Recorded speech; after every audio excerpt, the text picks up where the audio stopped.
Hello, everyone. Welcome to this Water Institute Water Talk today. And let me start off by telling you all happy International Women's Day in Science. My name is Roy Brouw. I'm the Executive Director of the Water Institute, and I'm joining you here from my home, and I'll be your moderator. I get some help today from my Water Institute colleagues, Ali Doosum and Nancy Goucher. Ali is producing this Water Talk, and Nancy will help me at the end of the talk with the moderation of the questions. Before we start, I'd like to acknowledge that we're participating today from traditional territories of the First People across the country. Here in the Waterloo region where I am, I acknowledge that I am on the Haldimand Tract, land that was promised to the Haudenosaunee of the Six Nations of the Grand River. The Haldimand Tract is within the traditional territory of the neutral Anishinaabe and Haudenosaunee peoples. I would like to encourage you all to take a moment to recognize the traditional lands where you are. Before I introduce the speaker today, just a few housekeeping items. Please add your questions to the Q&A box, not the chat box. And you can do this anytime throughout the talk. And then Nancy and I will get back to these questions after the Water Talk. Only use the chat box, please, for general comments or technical issues. And as always, this webinar will be recorded and posted to the Water Institute's YouTube channel afterwards. I'm happy to introduce to you today our speaker, Dr. Karletta Chief. And Dr. Chief is an associate professor and extension specialist in the Department of Environmental Science at the University of Arizona in Tucson, Arizona. She's a Diné Navajo from Black Mesa, Arizona, and was raised without electricity or running water. She holds a master's degree in civil and environmental engineering from Stanford University and a PhD in hydrology and water resources from the University of Arizona. As an extension specialist, Dr. Chief works to bring relevant science to Native American communities in a culturally sensitive manner by providing hydrology expertise, transferring knowledge, assessing information needs, and developing applied science projects. The goal of Dr. Chief's research is to improve our understanding, tools, and predictions of watershed hydrology, unsaturated flow in arid environments, and how natural and human disturbances affect soil hydrology through the use of physically based methods.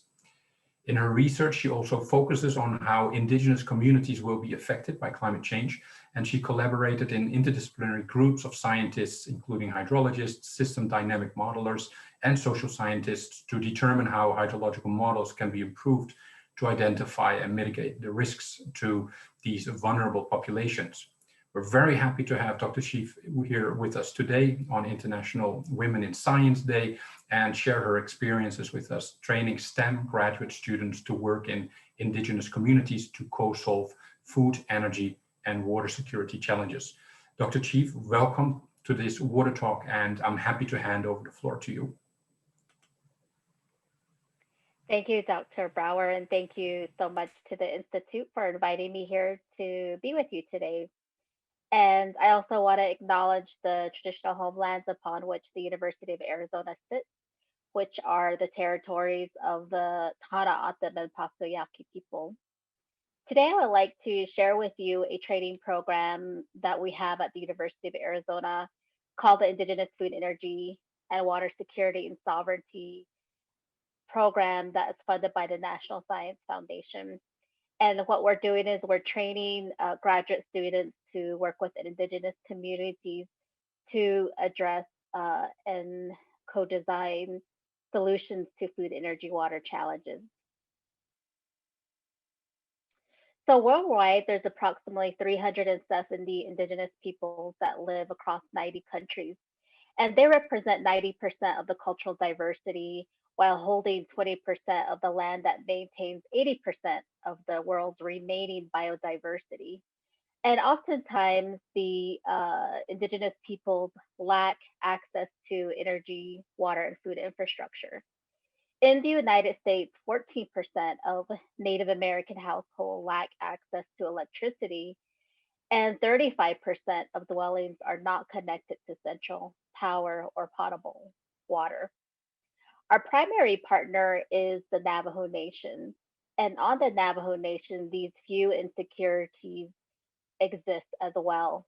For example, the Navajo Nation is approximately the size of the state of Massachusetts or New Hampshire or Vermont combined. And across that territory, there is only 13 grocery stores across this vast terrain. In addition, many people travel to haul water, incurring an enormous cost to the Navajo people in comparison to nearby cities. So the cost to haul water is about $13 per 100 gallons in comparison to a nearby city, which is 40 cents per 100 gallons. So this is a, a common um, picture here across the Navajo Nation for electricity, but not everybody has this type of generator, that can afford to have a generator to provide power. Others may use other resources like gas or wood, coal for heating, kerosene lamp, or other type of propane, camping type of lighting for indoor lighting. The vision of Indigenous Fuse is to prepare our graduate students to have intercultural awareness with Fuse expertise in water and agricultural technologies to address water and food security. And these graduate students, we envision, will contribute to a diverse workforce. So the trainees we currently have, we're recruiting our fourth cohort. We have 3 cohorts with 26 trainees pursuing PhDs or master's degrees, and 42% are Native American, and over 50% are minorities.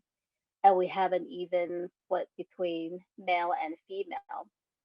So, in order to accomplish our vision of developing a diverse workforce with intercultural awareness to address Fuse challenges, it is important that our training has an emphasis on decolonization so that they can be truly aware of the Indigenous community's priorities, to aim to have respectful partnerships and collaborations, and with a goal to co-design using appropriate and acceptable technologies for the Indigenous communities. So our goal is to integrate the education and training with the major research that bridges across engineering, science, and social sciences.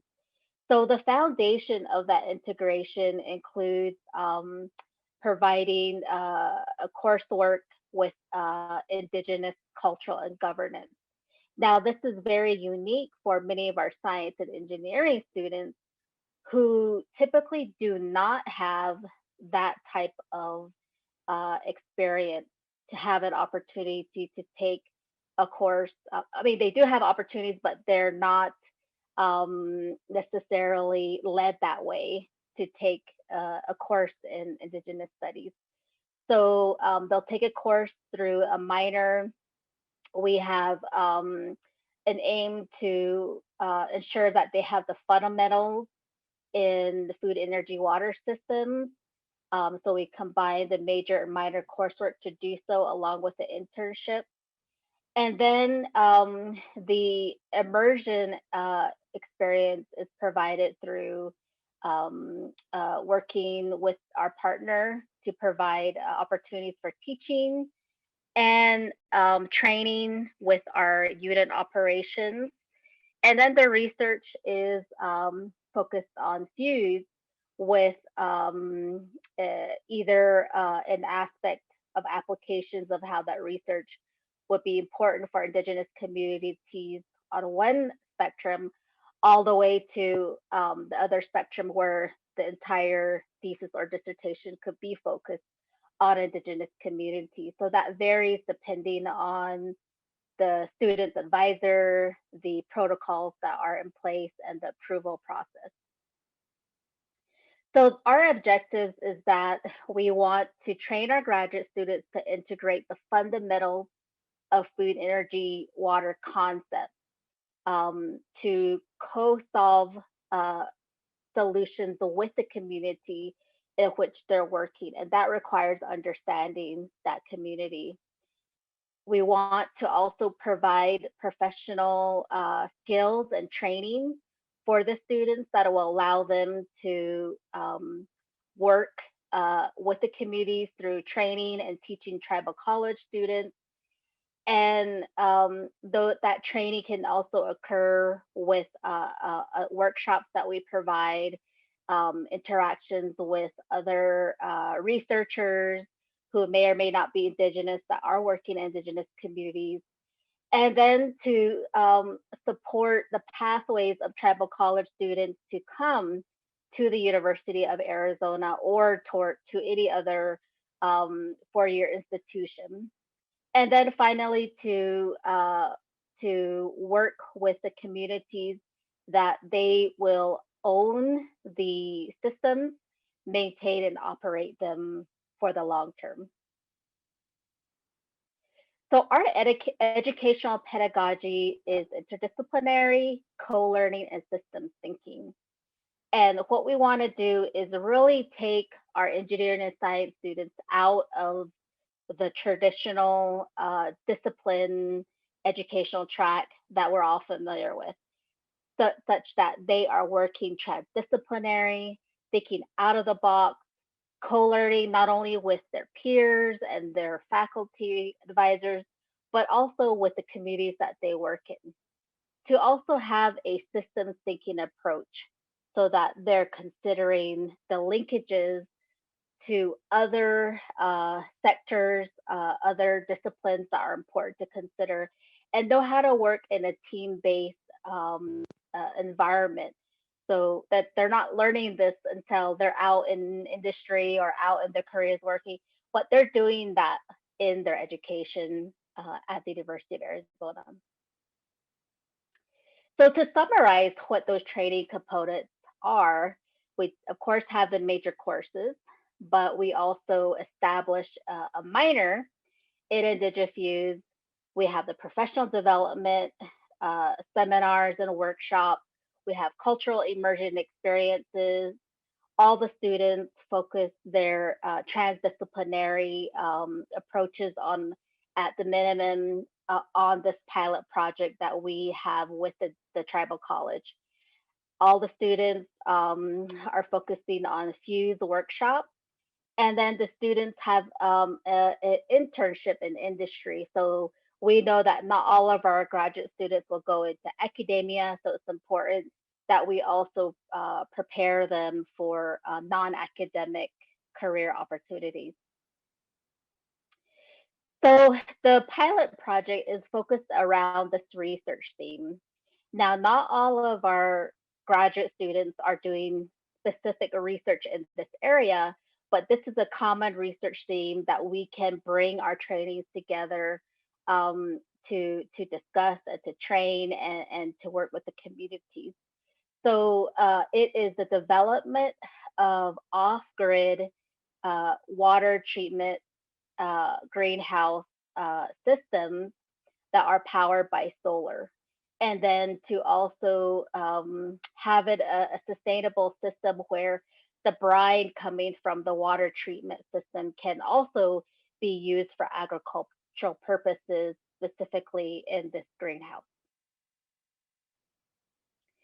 So I'm not the only person in this doing this program.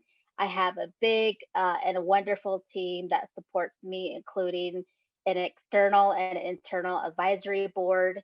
So our team represents engineering disciplines from chemical and environmental engineering to agricultural biosystems engineering to electrical engineering, mechanical engineering, optical sciences, environmental sciences, but we also have social sciences.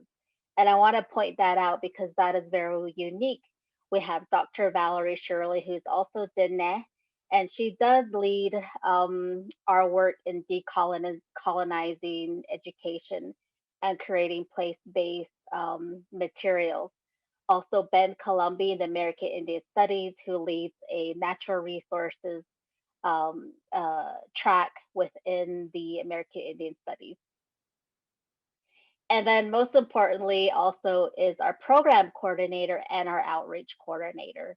And they work with us to set up all the training, make sure our trainees are progressing.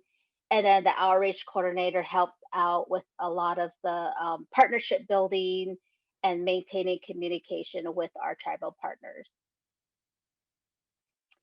So how we organize is that our trainees apply and they're encouraged to talk to one of our core faculty, and they may or may not be directly advised by one of our core faculty, but we want to make that connection and assign a definite connection to one of our core faculty.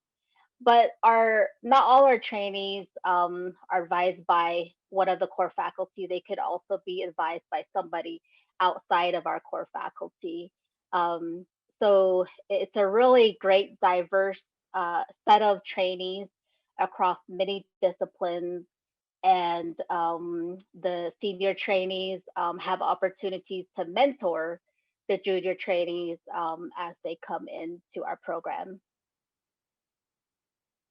A little bit more about our partner. Our primary partner is the Net College, the land grant office. And the Net College is the oldest tribal college in the United States. It is also the largest tribal college. And specifically, the land grant office has a mission to increase the capacity of the Navajo citizens locally, to strengthen partnerships and to empower the community to within their food and energy and water aspects. So we do a lot of bilateral communication, cross learning trainees, and opportunities to do workshops across the two.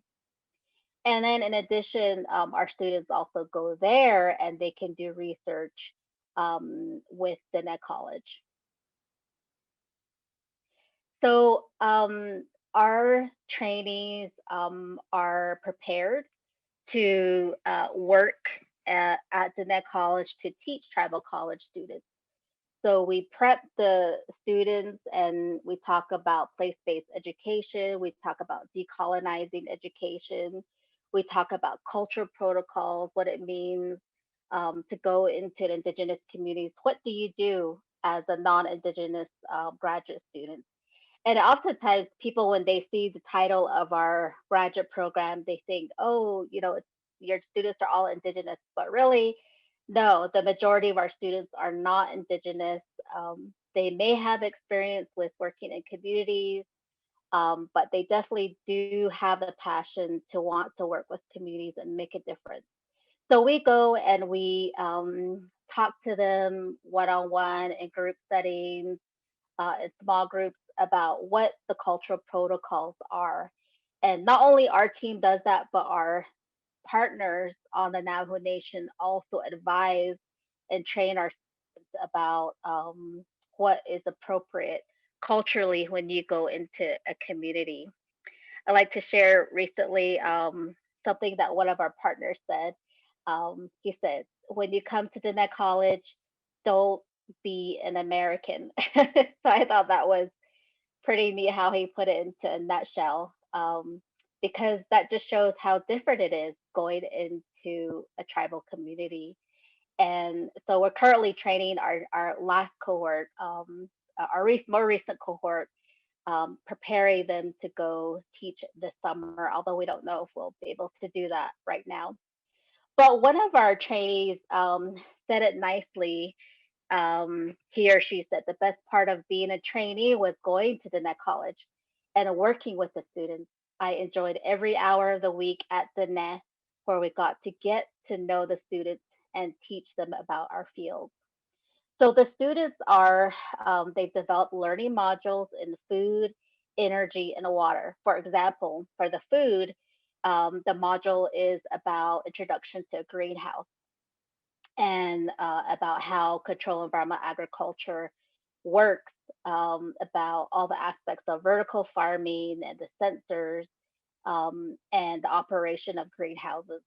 And then for energy, the learning modules is about electrical circuits, sizing, solar, photovoltaics, how to operate and design photovoltaics.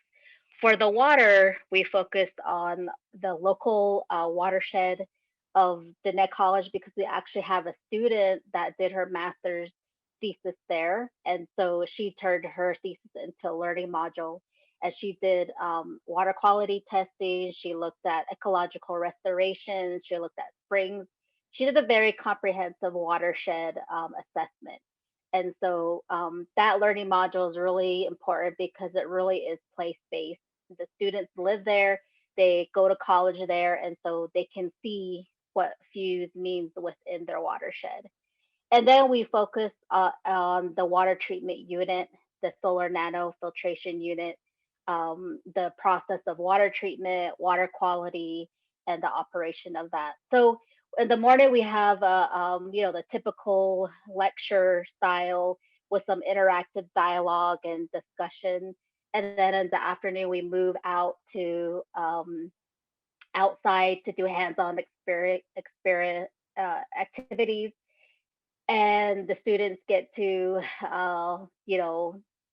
see what a data logger is or what the output is, how to connect it, how to put in a irrigation system in, how to operate the solar nano filtration unit. So we really want to make it interactive, hands-on, and really just solidify that learning experience for the tribal college students. This is a view of the solar nanofiltration system that we designed and now sits at Diné College. And what it is the water treatment system that is sitting on a trailer bed. And the reason why we made it mobile was because the Navajo citizens live in very remote parts of the Navajo Nation, and they travel far distances to haul water. And so the mobility of this unit is important because many people use water that is non-potable. So if they go and haul water, they would put it into this raw water tank.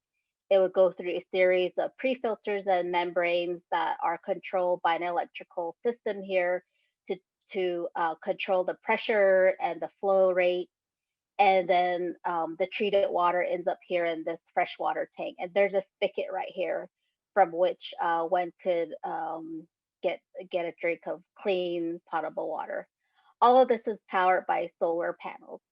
And this system is sitting at Diné College at the land grant office for about a year now, probably a little bit over a year. And they have been able to use it for outreach activities that they do with K through 12 and the community. And so it's an opportunity to demonstrate, possible solutions that could address the lack of access to water.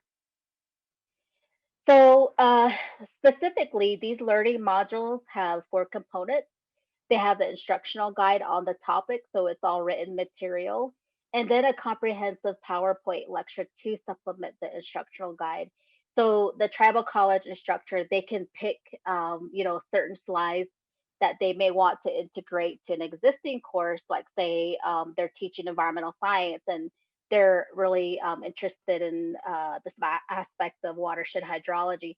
They can, take out the slides that they want and put it into an existing course. And then there's a hands-on activity and a tool that can assess the learning. Now, we started this learning module in 2018. So every time a cohort comes in, they have an opportunity to refine the learning module, make it better, add more things to it, while being advised by Dr. Shirley, who's in education. And then the goal is eventually that, by the end of the program, we'll be able to hand this over to not only the Diné College, but make it widely available for other tribal colleges. So at the end of the training, the tribal college students now become the teachers of their community.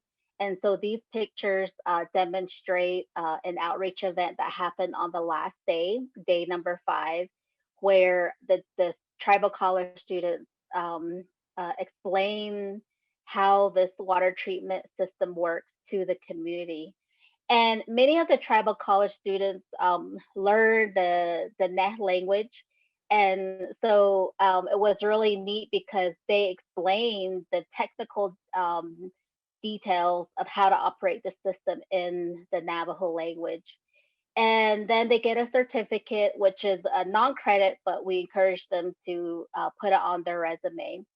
And then every year we take 2 to 3 of these tribal college students down to the University of Arizona, and they do further in-depth research. And we're very proud that one of our trainees actually presented his research at a national conference and won in the engineering discipline. It's really important that our trainees have a community-based experience to really understand what does it mean to live without access to water and to energy. So we take our students during spring break. They go to the Navajo Nation, the capital. They visit the tribal offices. They get to meet tribal leaders, learn about how the tribal government operates. They meet environmental managers, talk about how they manage their natural resources. And then we go to the actual community, and we're hosted by a family. And they talk about the environmental challenges they face, what it means to live without electricity or easy access to food and water. And they spend the night, 2 nights in a Hogan. A Hogan is a Navajo home that's octagonal, and it has an earthen floor, and the sides are made out of these logs.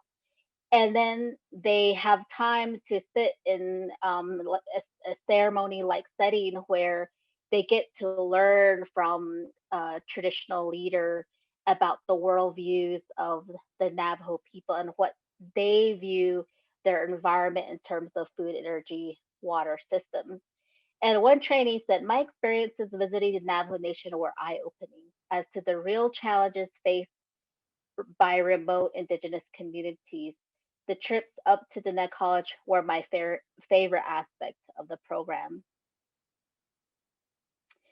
In addition to those community immersion experiences, we have a seminar that the students take every semester for 1 hour.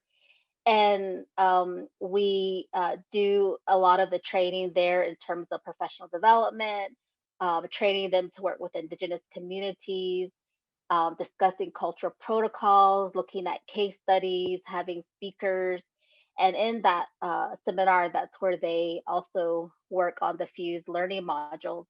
But for example, this semester we're reading a book that I encourage everyone to look into that's written by Linda Taiwe Smith, very well known in the Indigenous scholarship about decolonizing methodologies. And so our students are reading from this book and really getting an understanding of the theory of what it means to decolonize research. So we developed a PhD minor called IndigiFuse.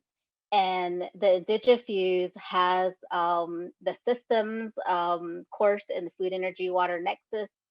They have a fundamental course in material selection or optics. And then they have a course in American Indian Studies that is the foundation for understanding society. And then finally, they take a course in Chi 571, which is like a capstone course where the students have this transdisciplinary, interdisciplinary, project-based course where they use the pilot system, the off-grid solar nano unit filtration system, to talk about how that could be implemented in Indigenous communities. And they also have design aspects to it. So One of the trainees said the relationships with the other trainees have been beneficial, both academically and socially. My favorite part of being a trainee was having a group of people who were taking several of the same classes so we could form study groups. In addition to our trainees taking this PhD minor, we also have this minor that's available to all students, all graduate students across the campus. This is one way that we hope to sustain our program. We also have a seminar series that we share across the campus and also across the world. Anybody can join as a way to share best practices of other individuals working in Indigenous communities.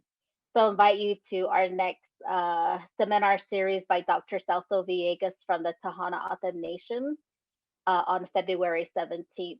But this is an opportunity for our students to learn from others working in Indigenous communities.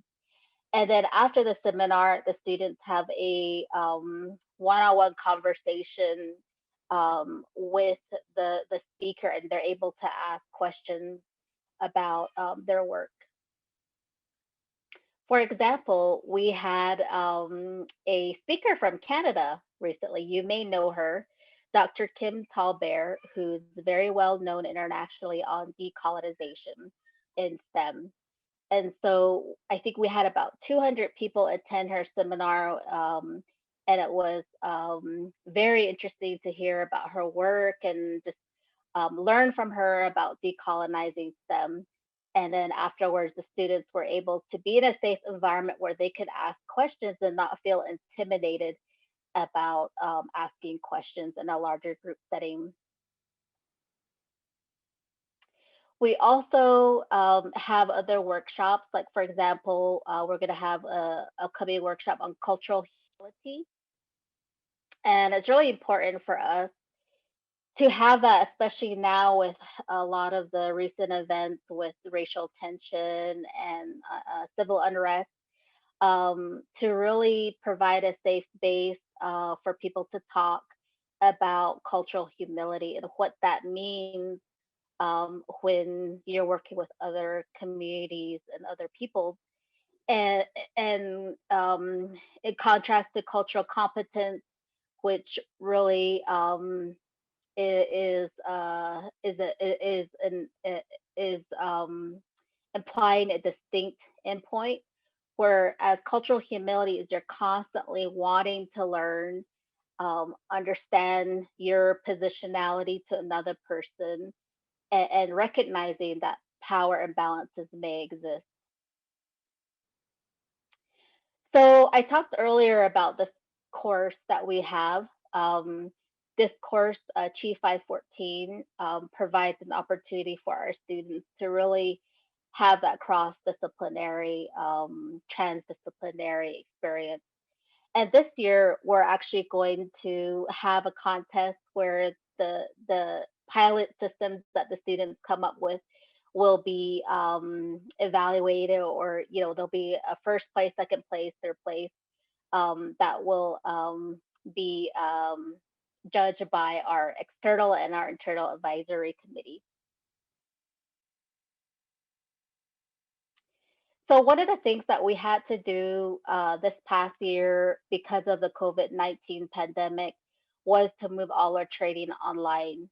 And the Navajo Nation has been hit really hard with the COVID-19 pandemic, especially with the number of deaths that have occurred. And if you're Navajo, we're always hearing about family and friends getting sick or dying from COVID-19. So it was really important for us to um, to also recognize that, but also to continue our training within the college. The Navajo Nation was on curfews and travel restrictions, so we couldn't go there. And even our campus was had travel restrictions, so we had everything online, and it was interesting because some of the things that you would normally hear in the Hogan and in special spaces was now on Zoom. So we had our DNet experts come online and talk about the fuse systems from an Indigenous worldview. So we were able to get a small workshop grant with UC Berkeley, and we're able to continue these workshops, and we were able to talk about Indigenous fuse co-design and what that means, and really working towards our students really being able to design co-design solutions with the communities and not just designing systems that are not going to be accepted by the people. We also opened up this topic of decolonizing food, energy, water systems to the greater community and bringing in other people that are experts in this area, locally within the Navajo Nation, internationally, and those that are actually working on the ground in this area. For example, Wahala Johns is the founder of Native Renewables, and she was actually just appointed by President Biden to lead the tribal energy for the United States. So that was neat. Nana Balain, who is the co-founder of Navajo Ethno-Agriculture, Emma Robbins, who leads the Navajo Water Project of Dig Deep, and then Sunny Dooley, who's a Diné cultural expert and storyteller. So we're able to bring many people to this conversation outside of our U of A team. We had UC Berkeley, Diné College, and others across the United States that wanted to attend that. Many of our students become role models for the Navajo students that we work with. They come to learn about our project. They reach out to us and want us to help their students with their science projects. So we have these opportunities to do that type of outreach. And our students also have unique stories, our Indigenous students.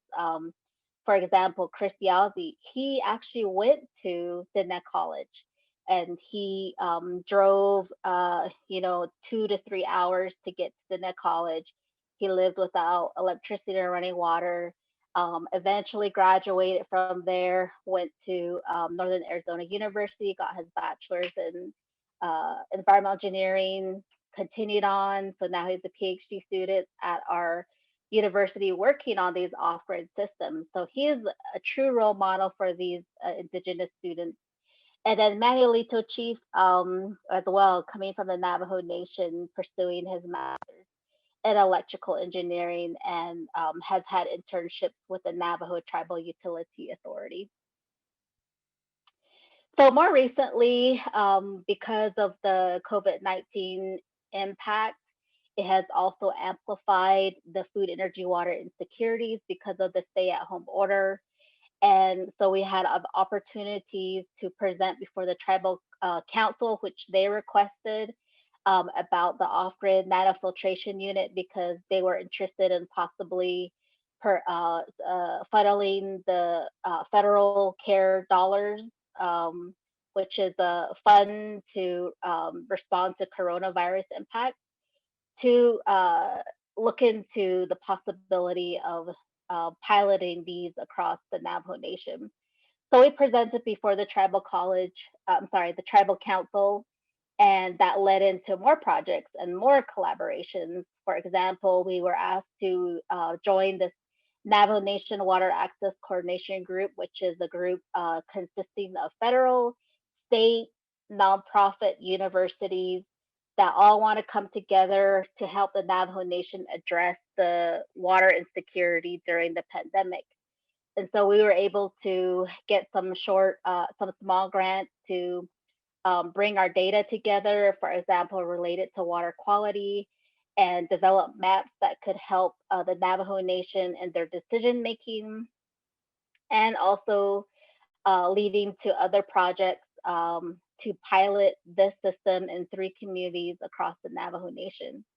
And part of that is also getting approvals from the Navajo local tribal government. So these are resolutions that we were given to approve the project. and all of that was done remotely. And so that was a really new experience because typically all of these meetings are in person, and with the remoteness of many of these communities, technology and access to internet is very challenging.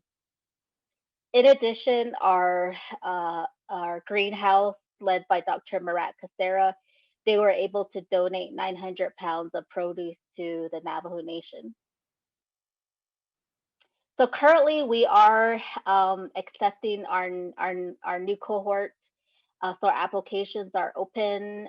Deadline is February 29th.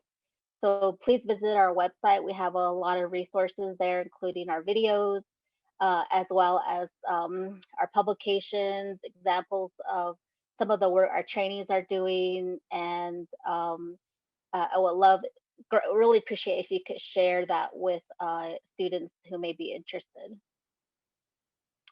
So thank you very much, and for having me here. I love to take any questions at this time. Perfect. Thank you so much. This is very, very impressive, Karletta. You really managed to set up a very comprehensive, integrated education system. I'm going to give the participants some time to ask their questions in the Q&A box. Please put your questions in there, and then we'll address them. In the meantime, I'm going to just kick it off by asking you a few questions about these cultural protocols that you were referring to. They intrigued me a little bit, and forgive my ignorance here. Can you maybe explain a little bit more what these cultural protocols are exactly, and how do you see the opportunities of integrating these cultural protocols in our interdisciplinary research programs? Yes, there are several different types of cultural protocols that I'm referring to. One is personal cultural protocols, and that is basically just your personal interaction with an Indigenous leader or community member, and that really relates to your positionality as a person to another person. And I think that's very different for Western people to do, because typically Western people don't immediately share information about their family. But as Indigenous people, family is the center of everything that we do. And our identity is centered on family, our parents, our grandparents, and our community. So this is one thing we teach our trainees, is that when you go to Indigenous community, you also have to share that as well, so that you can really connect to the people and start to gain that trust and respect. So for example, with the Navajo people, it's a matrilineal and matriarchal society, which is very different from America, which is very patriarchal. So in the Navajo society, the women are the leaders. The women own property. They make the decisions. In addition, the identity comes from the women. So for me, I am Bitterwater. That comes from my mother. I am born from my father, who is near the water. My maternal grandfather is Mitigoat, and my paternal grandfather is Red Running into the water. That's how I identify as a Diné woman. So even though our trainings may not be Indigenous, we ask them to do this as well. Where, who is, what is your identity? Who is your mom? Because they want to know where you're coming from. Your mother is important. And then your father, who you're born for, and your grandfathers. And so this is a really interesting exercise for our students, because some of them may not know their lineage. And so they go and find out, oh, my grandfather's from Germany, my maternal grandfather's from, you know, Ukraine, for example. And then so the Navajo people get to understand and learn about other cultures, and the trainees get to explain their identity. So that's a personal cultural protocol. And another example is that eye contact is not socially acceptable. So we ask our trainees to be respectful of that. Don't try to, stare someone down. I know in Western academia that something that's considered to be professional. But when you go to indigenous communities, that is the worst thing you can do is try to stare somebody directly in the eye. Another example is pointing to somebody with your finger or pointing into a direction. So we just, give these types of example of what is culturally accepted in the community. And then in terms of the other cultural protocols that are different is the process for approval. And that's the reason why our trainees can have, very minimal linkages in their research to indigenous communities to something, fully immersed and focused on the community. So there are extensive protocols and approval process that are needed to conduct research in indigenous communities. This includes local government approvals from the traditional knowledge holders, approval from elected leaders, um, tribal leaders, and also if it has human subjects in there, you have to get approval from the tribal IRB board. And so we don't expect all our students to do this. So for our project, we are doing and have those approvals. And so if our students fit into that umbrella, they'll do a research with our tribal partner. But if it's not, then we can't do that research because we don't have the approval process. And we don't expect our students to go through all that process on their own. So it's really up to their, who their advisor is. So those are the two examples of cultural protocols. One is personal and one is governmental, and relates to the sovereignty of the tribe. Thank you very much. It reminds me a little bit of, so I haven't seen anything like this in Canada, but again, I may be very ignorant. We do have members in the Water Institute who work with Indigenous communities here in the province of Ontario and elsewhere, and they actually brought out, or they published a list of 10 recommendations of how to be more respectful as scholars in working together with Indigenous communities. And I don't know all the 10 recommendations by heart. It's published on our Water Institute website if anyone is interested in that. But the co-ownership of knowledge and knowledge co-creation, that's one of the points that I do remember. And the thing about trust, learning more about each other before actually getting into the research itself. And giving that time to develop. I think there are already, I have more questions. I'm really fascinated by our water access coordination group, but I propose I leave that maybe till a little bit later. Maybe we first go and take some questions from the participants. Sure. Nancy. Yeah. Yeah, I'll start with the first one. Yeah. What challenge, I know that you did go through some of the challenges associated with COVID. Are there other challenges that you faced working with communities, and then how did you address those?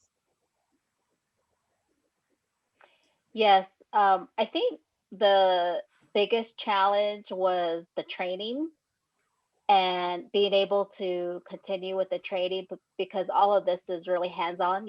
We're training our tribal college students and the community members to operate, the treatment system and the solar panels. Now, how do you do that remotely on Zoom? And in addition, many of the tribal college students live remotely, so they may not even have access to the internet. So when we did the summer training, which was on Zoom, some of the tribal college students had to drive an hour or so to get to a community hotspot, and we don't expect them to stay there, for 8 hours uh, in their car to do training. So some of those things we had to really consider and be mindful of. And so moving forward, what we're trying to do is continue on this line of doing, providing the curriculum and the training in a written form and short videos, and just continue to do the Zoom aspect of it.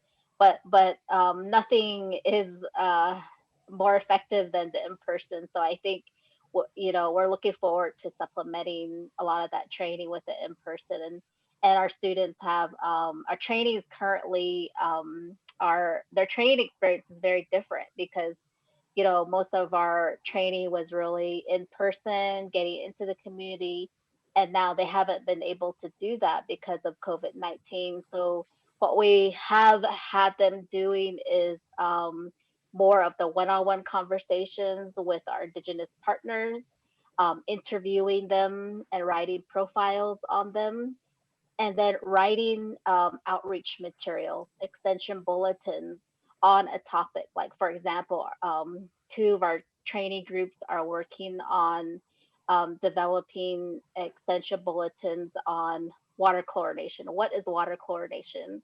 What is a jerry can, and how can one maintain a sanitary jerry can? These are current issues that the Navajo citizen is dealing with right now because of the development of these new water transition points. Now they have access to potable water in these jerry cans, which they've never used before, but now they have to chlorinate it to maintain a residual chlorine in there for 1 to 2 weeks. But they've never had to chlorinate their water using a chlorine tablet. So now our students are being engaged and being able to write and practice their science communication in this way by developing these outreach materials, which are really needed present day. Thank you very much, Karletta. So I'm going to take the next question, which is from Sarah Ruffle, and it's actually a question that I also had a little bit myself. So her question relates to the training of faculty. So you're starting with the students. How do we sensitize faculty, non-Indigenous faculty that are actually already out there, that are either working or planning to work with Indigenous communities? Do you have any recommendations about what kind of training do you think they should undergo, or how do you make people aware of the existence of these cultural protocols, for example? Yes, very good question.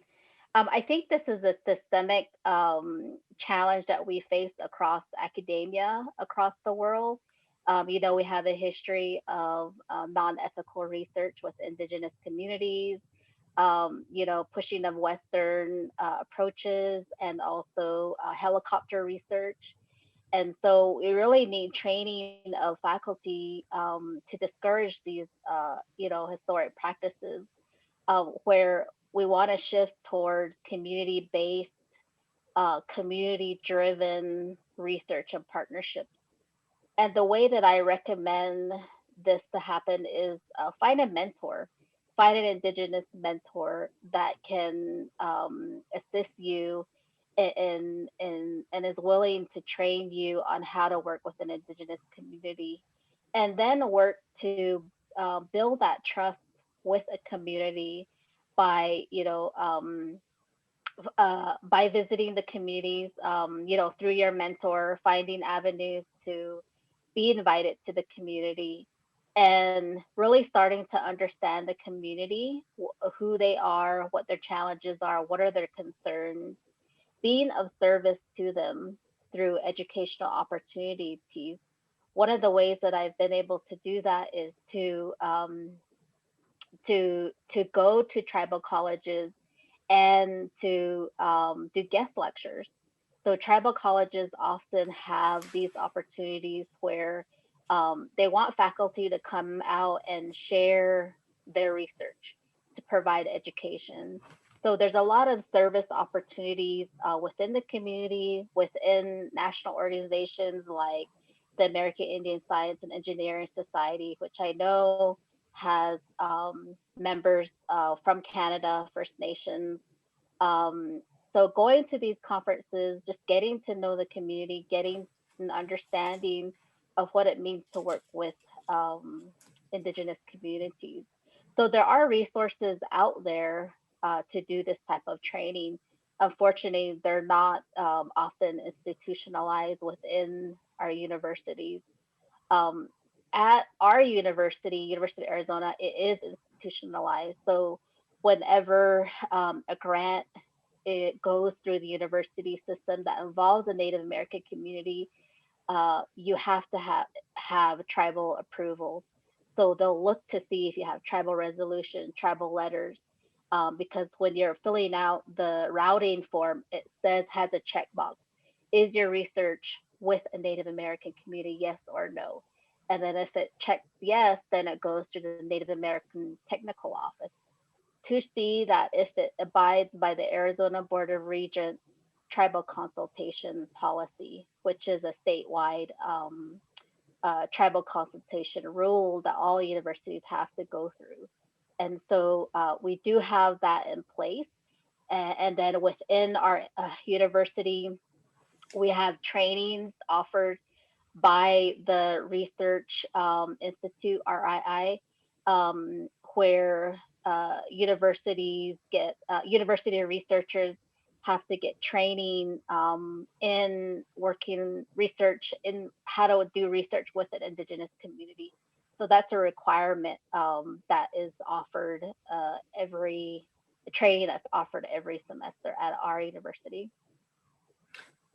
I'm very impressed by what you're telling us about how you've managed to institutionalize this ethics improvement at state level. It would be very interesting to hear more about how you actually how that process actually was brought about, and how that ended up being institutionalized.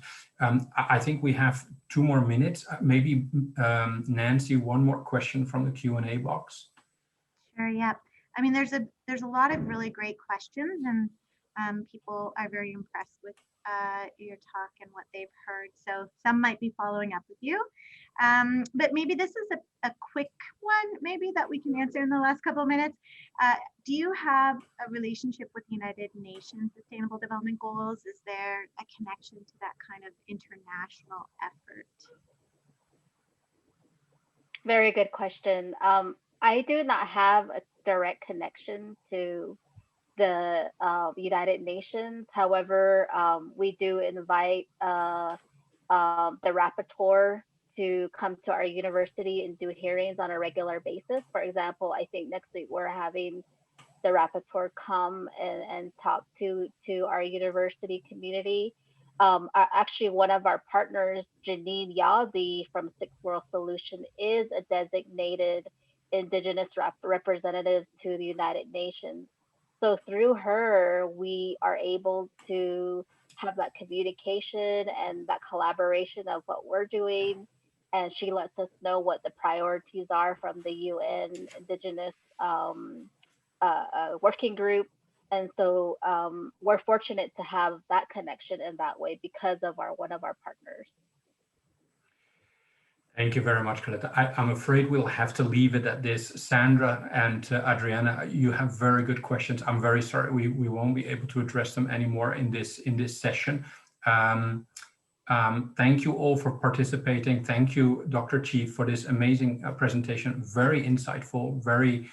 We learned a lot from you, and thank you once again for sharing all your experiences with us here today. I'm going to close off by referring the participants to the next events organized by the Water Institute.